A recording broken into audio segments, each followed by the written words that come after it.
AI is moving fast, like blink and you miss it.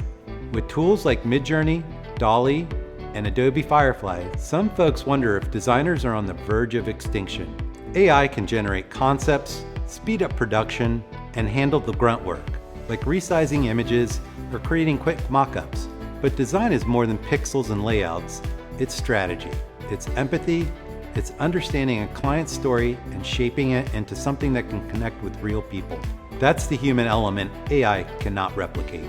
Think about it.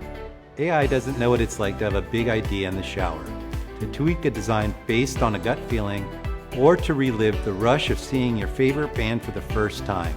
The posters, the album art, the merch that set the tone before a single note played. As designers and creatives, we weave those life moments into every project, and that's something a machine can't download. AI can mix what it's been trained on, but it can't invent from scratch the way we do.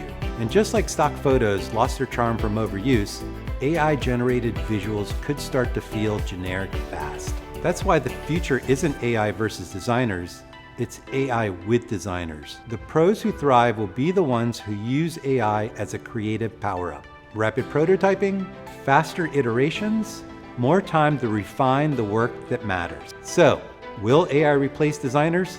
Nope. But it will replace the parts of the job nobody's going to miss and make room for the real magic, human creativity.